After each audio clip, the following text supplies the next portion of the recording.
Today I'm talking with Master of Voice, Sound Healer, and Angel Medium Stewart Pearce. Hello, Stewart. Hello there. How are you? Very good. Good. So tell me, Stewart, who are you and what do you do? Who am I? I'm a spiritual being on a human journey. That has been well advanced within my consciousness for many years.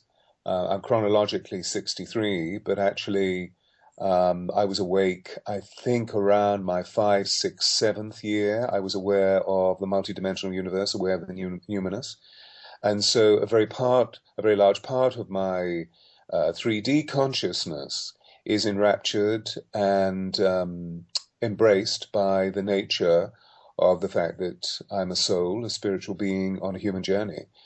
Then as you very politely have just honored me by using titles that people have given me, the term Master of Voice was given to me in 3D because at the beginning of the 90s, I got involved in a project which was the reconstruction of Shakespeare's Globe Theatre here in London on the site, roughly on the site where it was once placed in 1597. Because for many years, I was an actor, and for many years I trained actors as a voice coach, and specialized in the classics, particularly in the Elizabethan Jacobean theatre.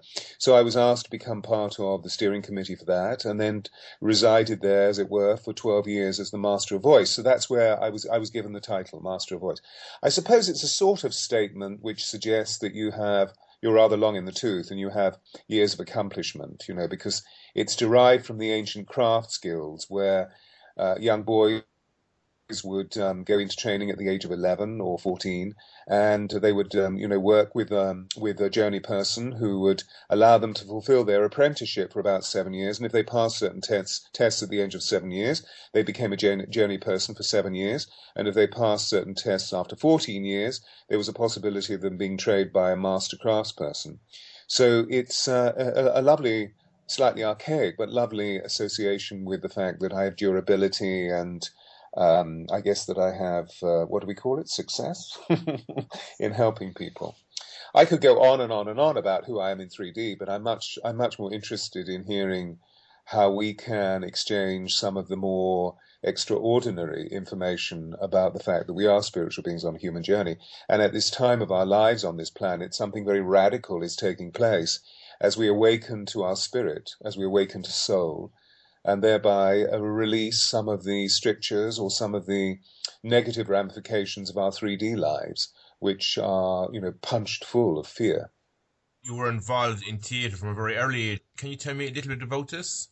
Well, yeah, I got involved in theatre straight after high school because it seemed that I was slightly different from everybody else. At least that's what people claimed me as being, in the sense of the fact that I discovered very early on in life that I couldn't read, so I didn't effectively read until about 15 years of age. Now, this is all post-war years, the Second World War, and now we know that I have a condition called synesthesia, which is a crossover of the senses, which in many ways is a form of dyslexia, which we have a lot of information about now. Then we had no information. We were just branded stupid or lazy. So, as well as being numerically dyslexic, I found it very difficult to be able to engage in the simple tasks, the 3 R's, and therefore experienced a great deal of pollution, contamination, or condemnation from my taskmasters, the caregivers, the teachers. And so when I moved into high school, I discovered that many people, when my voice broke, kept saying to me, "You have the most amazing voice. There's something about your voice. Have you ever thought of becoming an actor?" And of course, this was in the 60s, and those post-war years, the 50s and the 60s, there were lots of some of the not brooding talent, but some of the supreme talent that we have around at the moment. Patrick Stewart, Judi Dench, I'm just thinking of some of the English actors who have these extraordinary voices. And so it seemed that there was, in the post-war years after the trauma of the Second World War, there was a huge uprising in relation to how to substantiate oneself in society by having a very clear delivery in terms of the vocal apparatus of, our being. And, what I'm touching into here is that in ancient times, the voice of the human voice was considered to be the very core of the human being, because it was a way of being able to substantiate the soul made flesh, or the spirit made flesh. As we read at the beginning of the fourth gospel, in the beginning was the Word, and the Word was made flesh and dwelt among us, full of grace and truth. So there's something very mystical within sound being at the core of creation. There's something very mystical about our voices. So I sort of awoke to the possibility of this mysticism, but at the same time, for the first time in my life, I was being celebrated. So I went in the direction of theatre.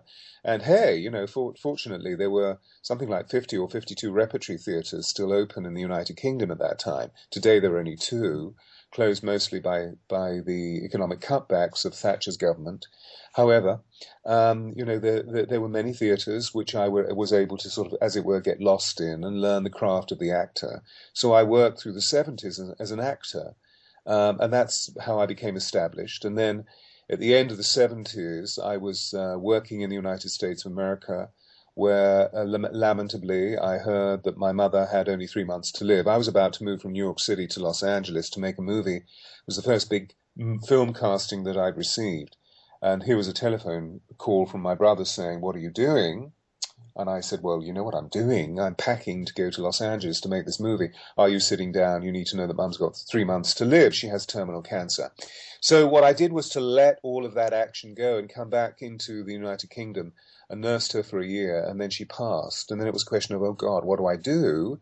And again, the wheel of fortune turned and the telephone rang, and here was the RSC's leading voice director, whom I worked with in the early 70s, saying, "What are you doing?" And I said, "Well, I'm not doing anything. I'm just being this." And she said, "Oh my God, what are you going to do?" And I said, "I don't know." So she, "Well, why don't you come and teach for me?" So suddenly a huge door opened and the whole of my life shifted. So I moved from working as an actor into working as a voice coach and being trained by Cicely Berry, the voice director of the RSC, the Royal Shakespeare Company, and then moving into British drama schools and beginning to work internationally with the great and the good, or the not so great and not so good, of the acting profession. At the same time, I was asked if I would work with some of the leading politicians that were gaining prominence at that time, and one of them happened to be Margaret Thatcher. And so I helped her find her voice in those very early years of her premiership. So that's how it started from a 3D point of view. What was carrying me was this absolute passion for the sound of the spoken word, and it seemed that the more beautiful the words were, going into the deep, rich, poetic veins of our people, although many of those song lines appear to be closing down at this time and maybe moving into a different form of speech. But at that time, some of the great song lines were very, very open to do with the poetic or literary heritage of our peoples. And I just loved the way that words could be used as signals, as sonic glyphs to create change and transformation in people's consciousness. And then got involved very heavily in the pursuit of self-empowerment through our voices, because as we all know, the one thing that always reflects that we're nervous or fearful or disempowered is our voice. So that's sort of how I got involved in the ritual and the richness and the liturgy, in many ways, of what theatre was all about. That, the theatre can be a transformative experience that allows the actor, if they're willing, to open their souls, become shaman, become almost like Shenaki, and stand on a stage, moving, interpretatively and significantly around that stage, sharing a great story, and as a result of that, people's lives are changed. At least that's the sort of theatre that I've always been associated with, to educate and inform the audience. And Stuart, I know you were drawn to the sacred teachings of the Native American people as well. Can you tell me a little about this? Well, that really happened through a mystical experience, because when I arrived in the United States of America for the first time in the early 70s, I felt a sense of freedom that I hadn't felt in Europe. And I guess this was very much to do with the strictures, the social strictures that I was brought up in, because my parents were members of the royal household. My dad worked for the Queen, Duke of Edinburgh. And so there was a great deal of, although my mother was a realist and very grounded, that within the context of our family life, there was quite a lot of form. And it seemed that I was very different from a lot of other people in the sense that I couldn't do what my teachers wanted me to do. So there was a great deal of insecurity. And so arriving in the United States of America, suddenly here was a great land of freedom. And I certainly felt freedom pulsing through every vein of my body. And so I really, embarked on a journey of emancipation. And lo and behold, as we often find when we go abroad as a young person, nobody knows you, you have no history. So you can be whomever you want to be, which means consequently that we become utterly, fundamentally whom we are. And there I was, invited by a group of friends up into the northern area of New England, which is astonishingly beautiful in its natural landscape. And so I was eventually in the state of Maine, which is the northeasterlymost state. And it was summertime, and friends of mine said, "We're going on a hike." And I'd never heard that expression before. So we went on a hike, as the Americans would say, which was up a mountain called Mount Caribou. And when we got to the top of this mountain, this beautiful mountain, I mean, it wasn't very high, but, I suppose we climbed for about 3/4 of an hour. And when I say climbed, I mean we climbed a very pretty path that the state rangers had created. And when we got to the top, it was summertime, so we all lay down, took our t-shirts off to sunbathe, and I sort of went somewhere. I went deep into alpha, into a deep meditative state.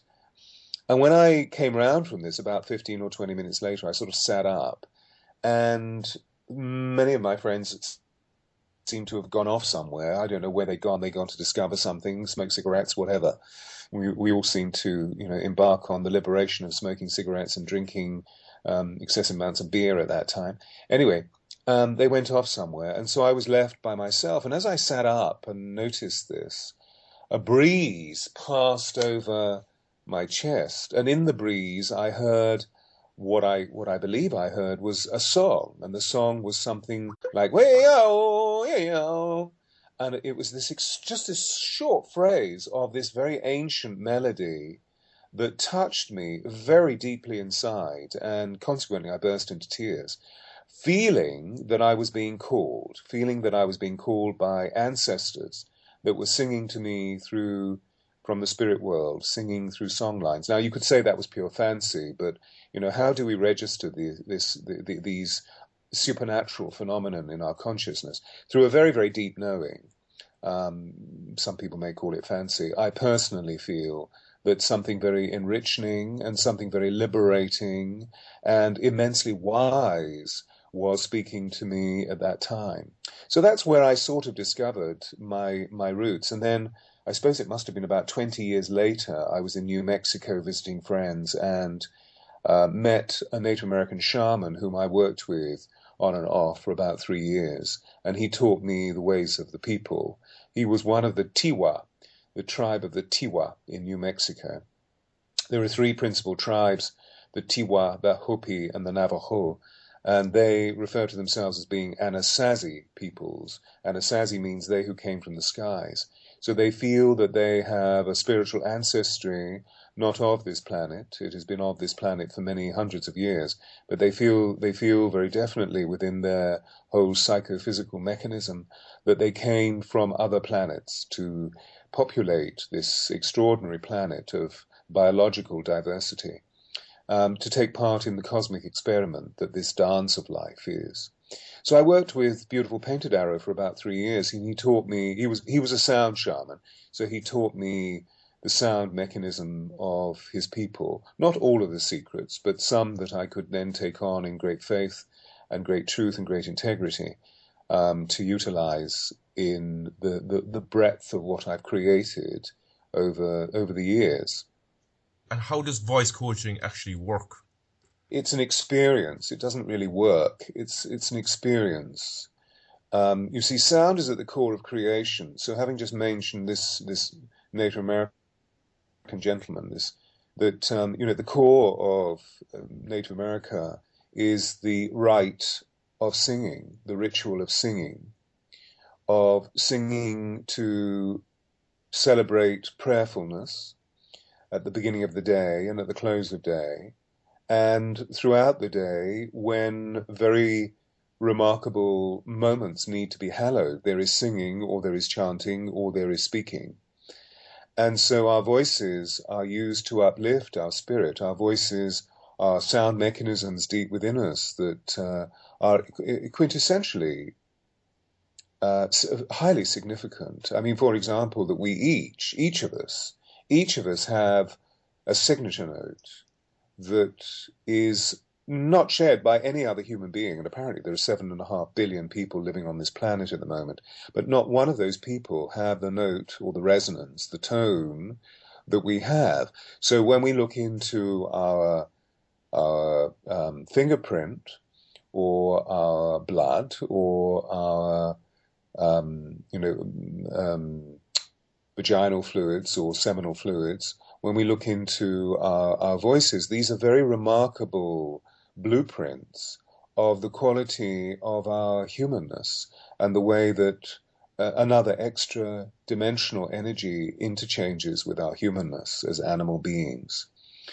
And so sound in many ancient cultures was used through the voice to evoke, to invoke very powerful connections with nature and with the overriding presence that is believed to be Wakantanka, or God, or Allah, or may the force be with you, or the Shina, or the animating principle of the universe, the anima mundi, or Chi, or Ki, or Pranayama, etc., etc., etc., etc. You know, each world culture, each world language has a way of being able to describe the immense significance of the way that when we use our voices in dedication to the divine, we open up trajectories of energy, we open up extraordinary supernal corridors of light that allow our humanness to be uplifted, allow our humanness to become infused with a very deep inspiration, so that we feel the God, we feel the source, we feel the Holy Spirit, we feel whatever we like to call it, identifying us. And therefore we feel significant, we feel safe, we feel secure, and we feel that we are part of a collective experience of intense enrichment.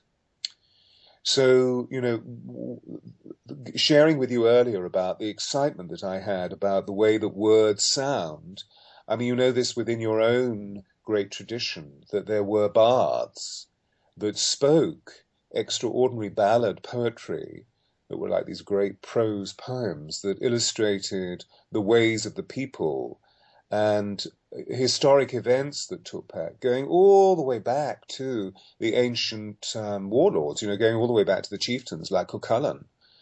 There was, the Shenaki, or the bards, who stepped forward to speak of the wonders and the mysteries of the land and the water and the extraordinary trees and stones, and how they can speak to us and share their spirit, enriching and enlivening the whole process of the way that we live our lives. Often, Stuart, a lot of people can block themselves from actually speaking their authentic voice. Why do you think that is? Well, because of fear. I mean, those people who lock their voices away are fearful of using their voices, often as a result of the fact that they have received very difficult behavioral interchanges from the people around them that have encouraged them to shut up. You see, when we speak, we reveal something of our interior. And if our interior life is constantly being plundered by criticism and judgment and fear-mongering conduct or physical violence, then we just shut up. It's called playing possum. We try to literally disappear, which of course we don't effectively do until we get to a point where we move into that ritual of passing. But we try to disappear. We try to literally become invisible. And one of the ways of doing this is by shutting our voices down. You see, our voices are purely physical means. You know, a moment ago you asked me about, well, what is it to coach your voice? Our voices are purely physical means that we use to communicate the way we think and the way we feel. That's it very mechanistically. But we also know that by listening to certain voices, we can feel enraptured.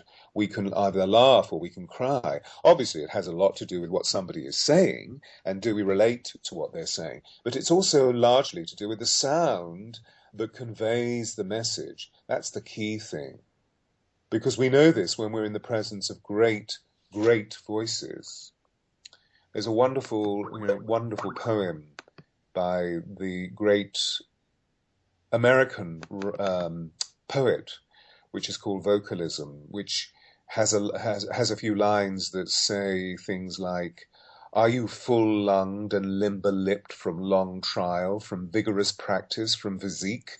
Do you move in those broad lands as broad as they are? Come duly to the divine power to speak words. Oh, what is it in me that makes me tremble so at voices? Surely whoever speaks to me in the right voice, him or her I shall follow as the water follows the moon silently with fluid steps anywhere around the globe." So we all hanker for great voices. And so by working on the physiology of the voice, by training someone to breathe very freely, because, for example, going back to the last question that you asked me, if we're fearful, we stop breathing. We try to make ourselves smaller by contracting the whole of our energy, our physical energy. And one of the things that we close down is the flow of the breath. So the first thing that needs to be awakened is life force. The very first competent thing that we achieved as we shot out of our mother's birth canals was to breathe in. And of course, the last thing that we achieve is to breathe out, and then we pass. So there's something very magical within the nature of the way that we use breath, and its breath, therefore, has been sanctified by all of our world cultures for millennia. Pranayama, chi, the force, the animating principle of the universe, all of these words mean, or inspiration, inspirare, inspirazione. To breathe in is to inspire, to breathe out is to expire. Inspiration means of divine influence in Latin. So every time we breathe in, we're influenced by the divine. So if our breath is powerful, if it's free and expansive and alert, then automatically our voices follow suit, because the physiology that we breathe into then affects change, so that our throats open and it becomes easy to articulate. But at the same time, what it does is it brings us to a reckoning of our own power. Now, if you're feeling unpowerful, if you're feeling frightened, you can't do any of all of that. But if you're feeling a beginning of inspiration, if you're feeling that you're moving through a social landscape, a physical landscape, or indeed a mental landscape that is presenting some level of revolution, some level of personal liberation, automatically our voices follow suit, because the first thing we want to do is to share how remarkable the experience is, and then the next thing we want to do is to celebrate the freedoms that we're feeling. But if you're feeling the reverse of that, the converse of that, the antithesis of that, you just close down and become, our voices become merely a whimper. And is there a link between voice coaching and mantras, Stewart? So what we're seeing is that mantra, a repetitive sound, particularly meaningful sound. So what we tend to do, whatever language we speak, is that we talk about meaningful sound as being syllable, because a syllable is a voice effort. That we have meaningful sound that also is enraptured by the sacred, that moves, sounds that move us to the very essence of what we human beings are about, or into the essence of what we interpret the divine to be about. And so the belief is that if those sounds are brought together into a collective and then are used in sanctified purpose once, twice, 3 times, maybe even 4 times a day, that the repetitive expression with our voices through the breath and the articulation of the speech muscles brings about change, allows us to feel that we are more aligned with that we consider to be most true, most significant, and most quintessential about we human beings. So yeah, you see human beings from whatever culture we come from on the planet, the human beings have always, when they felt weak, moved into nature and have petitioned and praised and participated through their voices, trying to find some way of becoming more in communion with the Great Spirit or God. We petition, we pray, we praise, we sing, and we come together and do this. And of course, when we come together and do this, and we do this through synergy or through empathy, we feel that the action that we're committing ourselves to is empowered, is amplified, and becomes a greater resonance. We all experienced this when we were children at school, and we got around a piano in an organized fashion and sang. I thank God for the songs that I sang as a child, although I didn't at that time know why I was singing them, but I can still remember lots of them, particularly those that were entranced by the Christian festivals of Easter and Christmas. And then, of course, the other rituals that we go through, whether it be christenings or confirmation or weddings or funerals, these wonderful hymns or songs of praise that are very similar to what we refer to as being mantra. So all of it is completely entwined, yes. The Om is considered to be the prima mobile, is considered to be the syllable of God. So, if you chant Om, you're using the calling card of God. If you chant Om, it means that your internal space and the external space changes, becomes quickened, becomes a radiating force that is sanctified or consecrated. So people change within that. They become more instinctively and significantly part of their inner beings. They become more aware of a sense of personal power. They become transformed in the sense of the fact that it creates comfortable and relaxed energies within which heal us. Because, as we all know, disease or dis-ease is created by profound tension within our bodies, physically, emotionally, mentally, and spiritually. We are holistic. So by using sound through, breathe, chant, we can bring about vast change within our bodies. And if we're using mantra as a specific prayer or gift to the divine, we can also use certain syllables or certain vowel sounds that bring about change within our own physical body because we are spirit made flesh. So yeah, it's very profound. As you know from the great legends and the great traditions of your people in Ireland.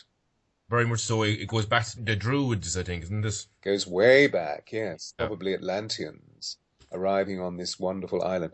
My grandfather was an Irishman, and I remember as a small child, every single Good Friday, he would have us standing in front of him. He actually moved from Ireland to the mainland here and worked in the Timeware docks. This was my father's father. And every single Good Friday, I remember seeing him sipping his Jameson and smoking his pipe and asking us to sing, "Now sing that, there is a green hill far away." And we would have to stand there and sing. And he would clap in rapturous applause when we finished. "Oh, these are very beautiful boys." So he loved hearing these innocent children sing a favorite song, which again brings us together, doesn't it? That's what's so extraordinary. The sound, the mantra, the song, it brings us together so that we participate in a synergistic experience, which is very extraordinary for we human beings. Lamentably, we could say that today, because we're spending so much time individualizing ourselves through our cellular phones or tablets or laptops, that we're beginning to, or, plugging into our iPods or whatever, we're beginning to isolate ourselves. So we're ceasing to bring about the nature of collective speech or collective song, which for me is a great lamentation, because I remember the joy and the liberation and the expectancy that was given to me, or is still given to me as I work through these unique processes. Between voice coaching and sound healing, are they linked together? If the voice is open, if we use certain sounds with the voice, then our interior landscape becomes healed. So, the work that I've created over the years is something called the alchemy of voice. And the reason why I use the term alchemy is because alchemy is very simply the transmutation of negative into positive, of turning, if you like, base metal into gold. Now, that's merely an analogy or a parable to suggest that baseness, negativity, the beast-like animal aspects of our being, when they become gross, can easily be transformed into something which is mightier, something which is more liberated, something that is more healthy, and something that is greater, so that we literally aspire into a different way of being. So, for example, I was working with somebody only yesterday afternoon who has a frozen shoulder on the left side, and this frozen shoulder is giving her a great deal of pain and has been around for more than a year, and she's seen chiropractors and osteopaths, and she has regular massage, which of course all of these practitioner values provide her with a certain amount of release, but the pain won't go. So what we were doing is going right into the very core of why she has, as it were, metastasized pain in her left shoulder. And we discovered, as we spoke about it, that the injury or the pain came around when something very profound happened in her life, when a very significant relationship finished. And suddenly, on her left side, she felt the whole weight of the world become too heavy on her back. The weight of the world, all her essential responsibilities that she opens herself to very easily, but at the same time had been shared between herself and her partner. And the partner was a life partner who had been around for some time. It wasn't just a quick fling. So automatically this pain had, as it were, become metastasized because she hadn't found a way of being able to express the agony of the pain that she was experiencing from an emotional body point of view on his departure, because he was the one that exacted the departure, and indeed, had found the mechanism of falling out of love with her and falling in love with another woman. And so that was also a great pain. And so we began to deduce what this was all about. And then as a result of that, we were able to find the sound of the agony that she'd been holding in her body and transforming the agony or transmuting the agony into the release of what agony is all about, which of course is pure ecstasy. And something very profound happened in her body, that she began to feel lighter, that she began to feel more released, that she began to feel that pain was reducing in her shoulder.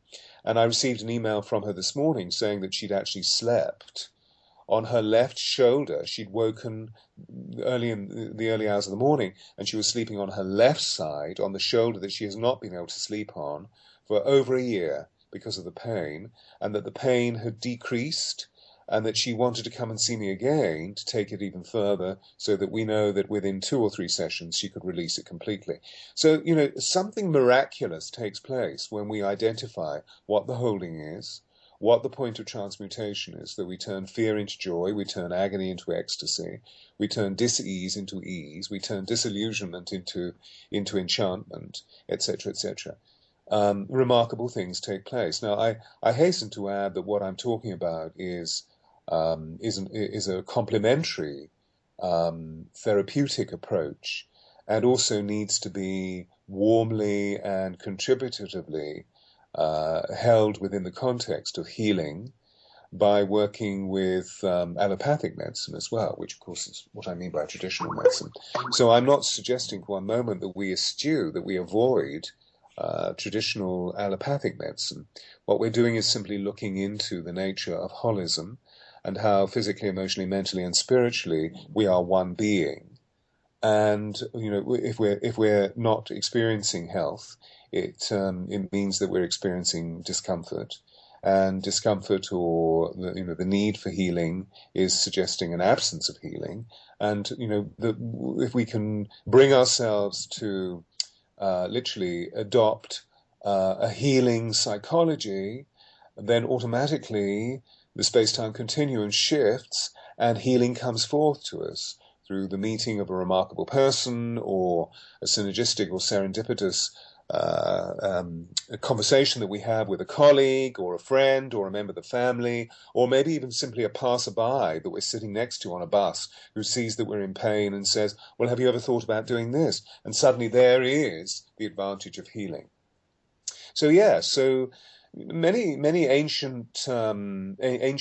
anciently wise people who have lived in our contemporary world have suggested that sound is the medicine of the future. And so we're seeing it more and more and more in allopathic medicine through the use of ultrasound, very, very high frequency sounds that are used to rearrange tumor or rearrange growth within the body, or indeed within the significance of prenatal medicine.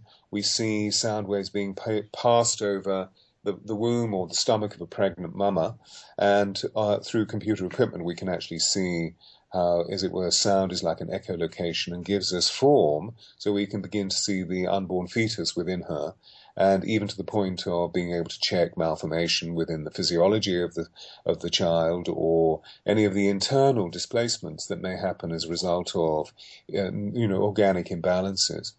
Or here we are talking about it in a very magical way, or I was talking about it in terms of how sounding together brings we people together, because if anybody's producing disharmonic sound in a situation that is ostensibly to create harmony, then automatically the person who's producing the disharmonic sound is let known by everybody else.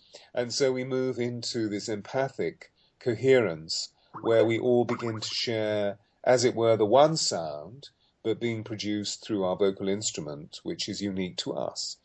So I could go on and on and on about the mystical and the metaphysical and the physical advantages of the way that the sound is, our voices are, but they're intensely powerful mechanisms. And tell me, Stewart, what is the power of silence in your work? Yeah, thank you for reminding me. Well, my firm belief is that all sound arises out of silence. And so one of the ravishing things that we experience when we finish a chant or a spiritual exposition that's spoken is to remain through a few moments of silence. And as a result of that, we feel an aligning of these powerful energies on a very different level of being. And it's so difficult today to find silence. I mean, at least twice, maybe thrice a year, I go somewhere in the world where there is silence.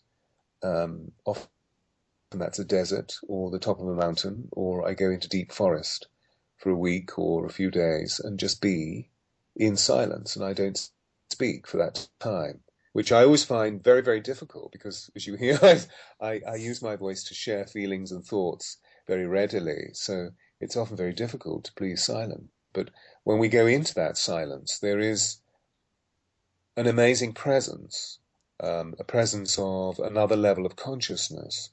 I believe that is where God sits, the still small voice in the calm. And so maybe stillness is at the core of creation, and I've been saying sound is at the core of creation, that what happens is that stillness, through its own innate intelligence, suddenly, for some reason, shifts and becomes sound.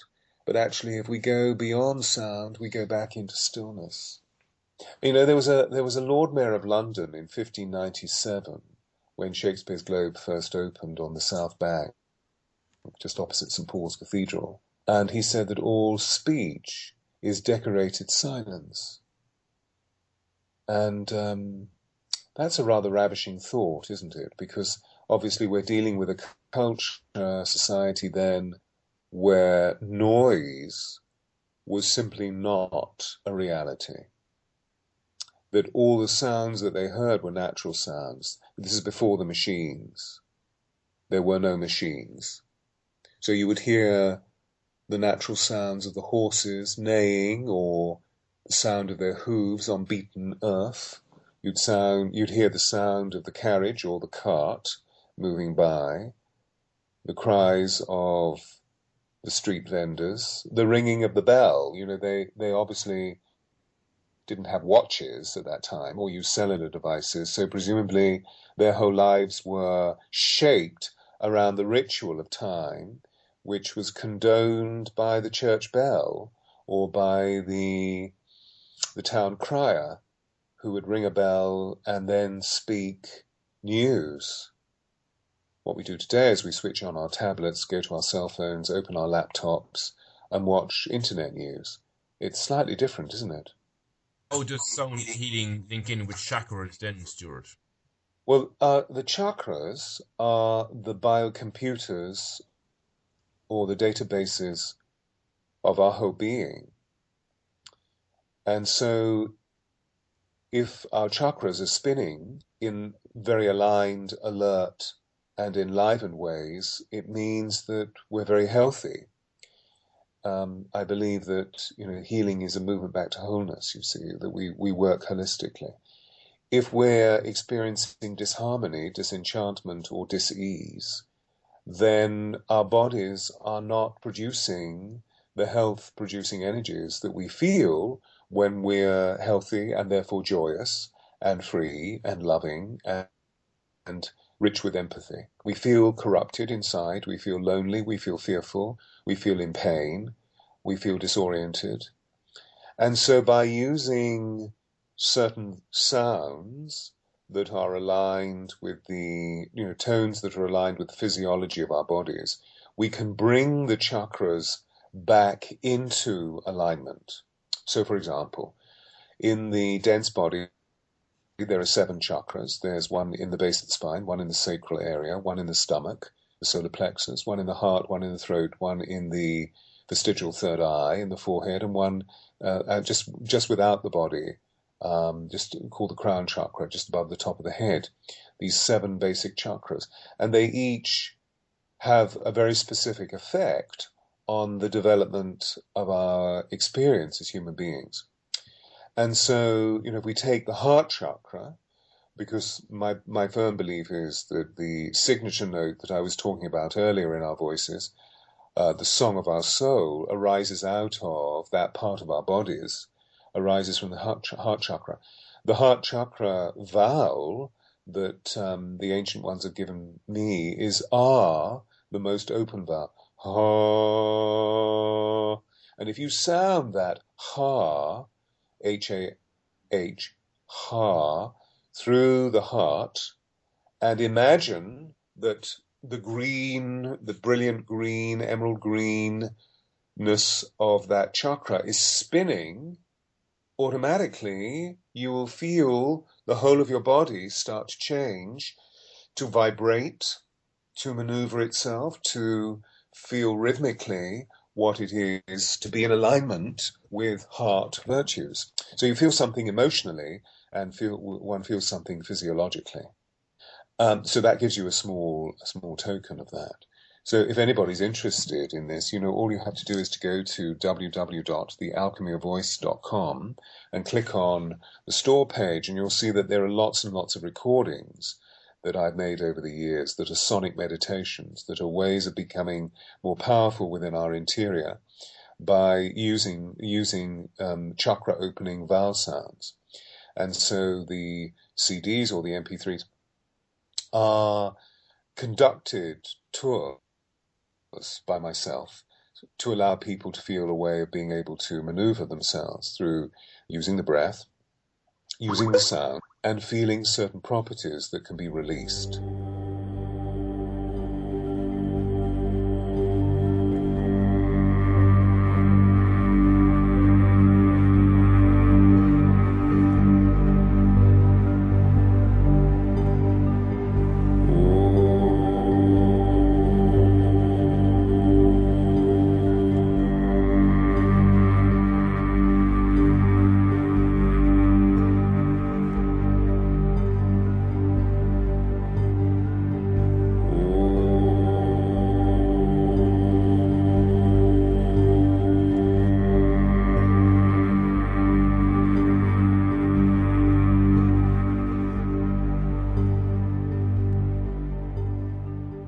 What are seed sounds then, Stewart? There are certain sounds. We were dealing with one in the form of Om.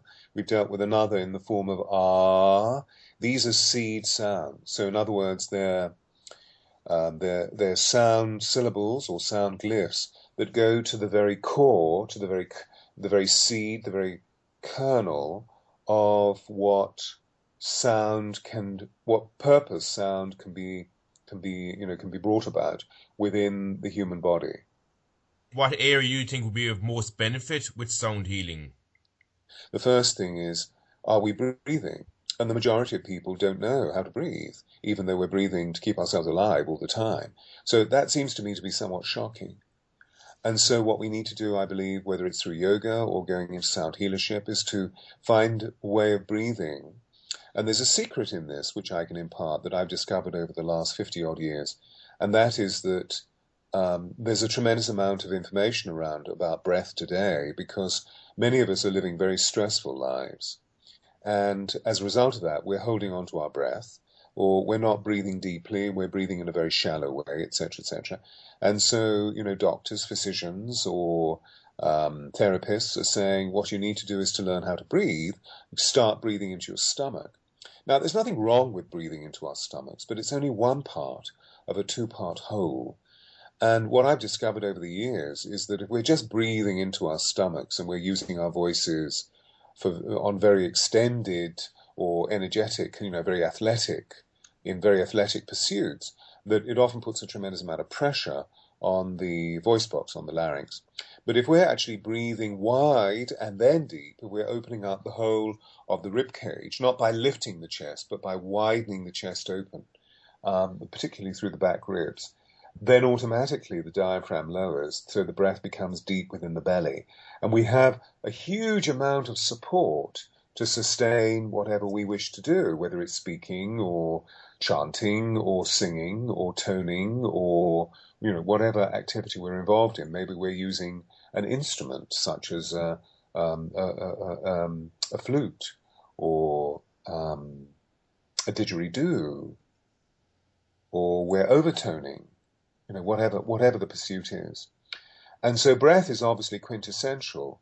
So learning how to breathe and then learning how to open the chakra and also close them down through using vowel sound or by using certain seed syllables can be immensely effective.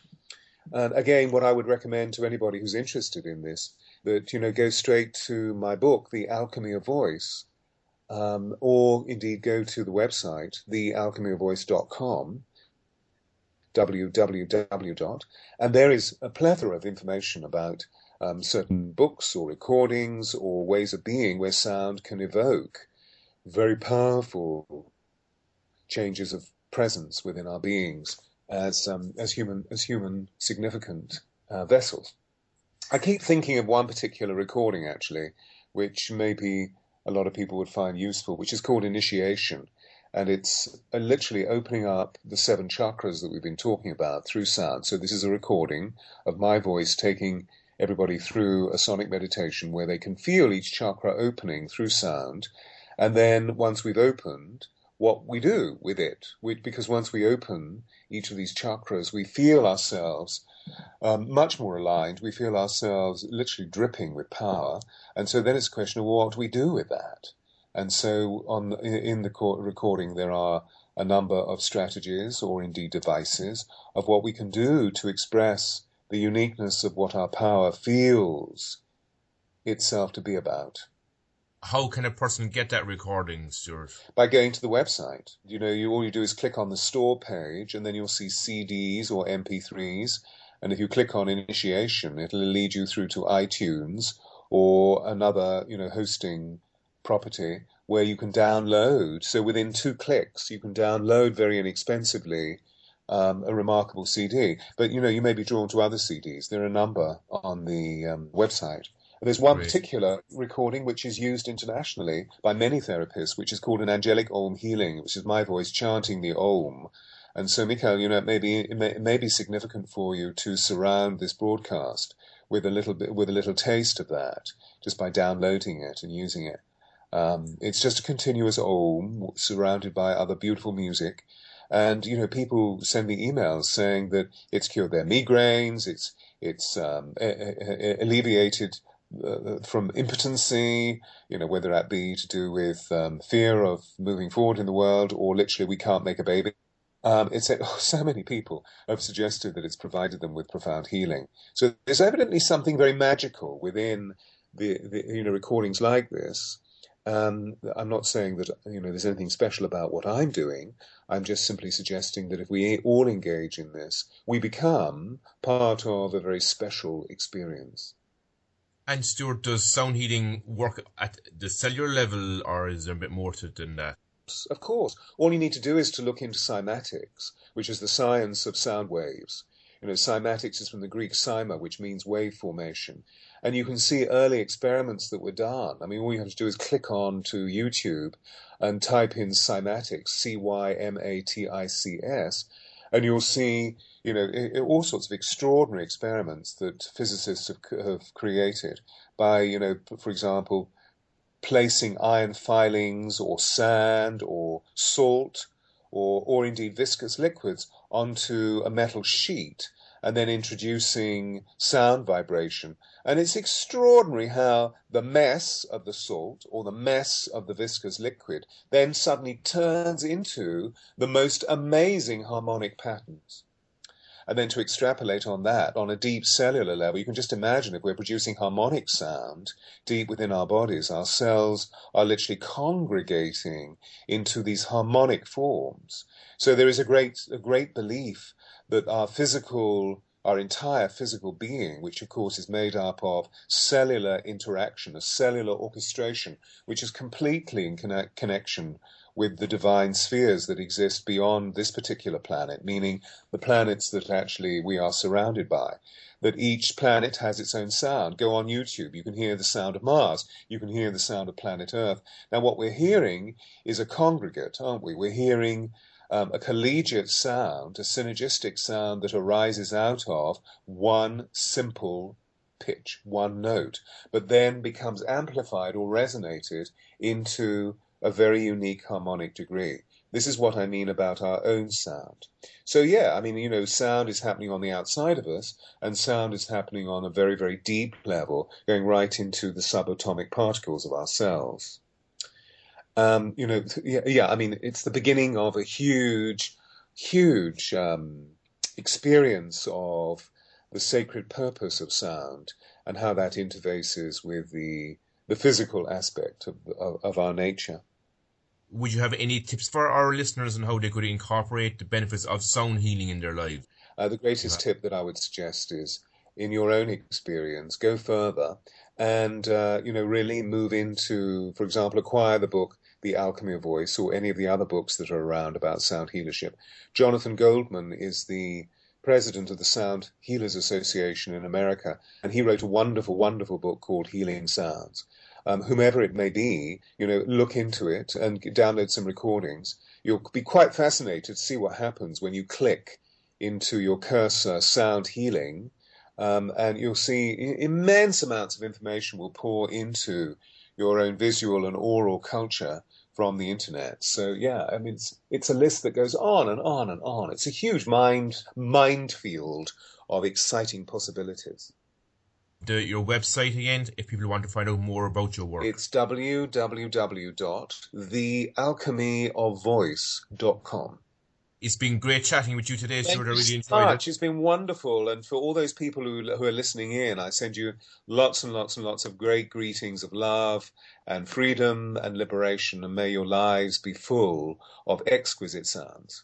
Great, Stuart. Thank you so much. You take care. Same to you now. Bye-bye.